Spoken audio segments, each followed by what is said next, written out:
Hello again, I'm Philippa Thomas and you're watching Impact from the BBC. Let's return to the 80th anniversary memorial of the Nanking massacre.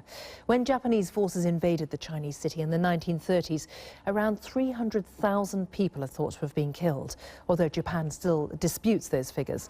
Decades later, the massacre was chronicled by the author Chang in her book The Rape of Nanking, as the city used to be known. Iris committed suicide in 2004 at the age of 36, and the story of what she went through is being told in a new play, Into the Numbers, to be staged here in London next month. Well, joining me is the actress Elizabeth Chan, who plays Iris Chang, and the play's director, Georgie State.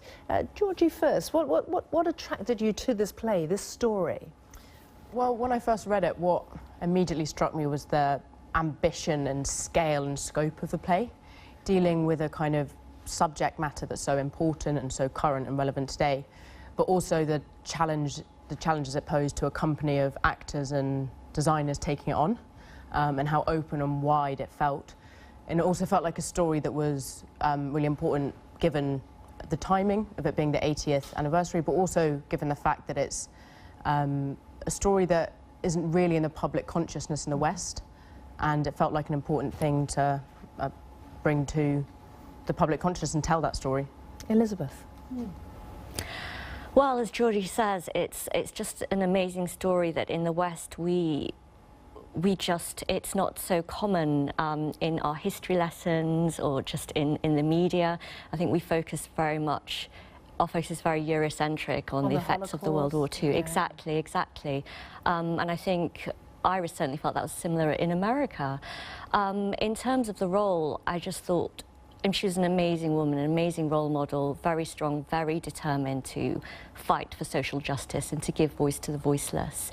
As well as that, you have obviously, because our play focuses on the sort of end of her life and how what happened to her, almost because she became the spokeswoman. Yeah, in some ways there are so many layers that we've been playing with and talking about in rehearsals, because she did start to succumb to mental illness, and whether that was due to the research material she was dealing with day in, day out, there's still a question mark over that. There's also, unfortunately, she suffered multiple miscarriages.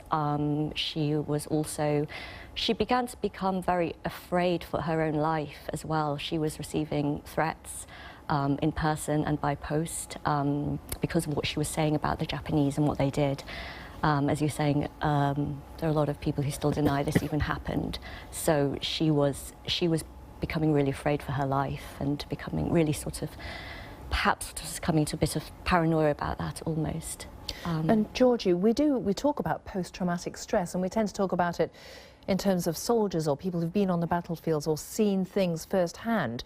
But what your play also brings out is what happens to people when they immerse themselves imaginatively in the past and in such horrors. Yes, and how we've been talking a lot in rehearsals about how you can, and if you can distance yourself from that, if it's possible, dealing day in, day out with such horrific subject matter, it becomes impossible, I think, in a way to distance yourself from that, and the layers of pressure of not only the subject matter of that story, but also the pressure of telling that story and representing a community of voices that are previously unheard, and the burden, in a way, that comes with that.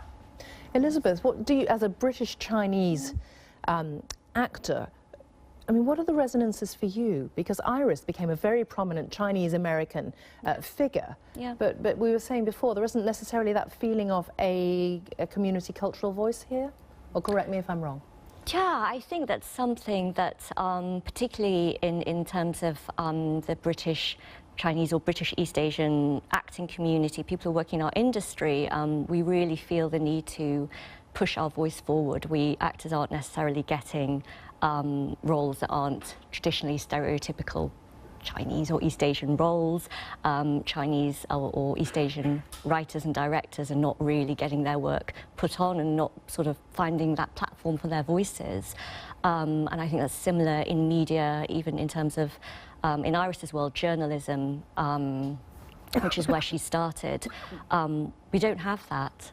So this is really interesting for me to see somebody who sort of pushed through those barriers and really became a spokesperson, not just for Chinese Americans, but for anyone who needs their story told. Towards the end of her life, she was actually researching, doing a lot of work with American veterans and wanting to shine a light on some of the awful things they'd been through at the hands of the Japanese too. Story upon story here. There are many layers. Georgie, do you think this is one of the most ambitious projects you've undertaken? Yes.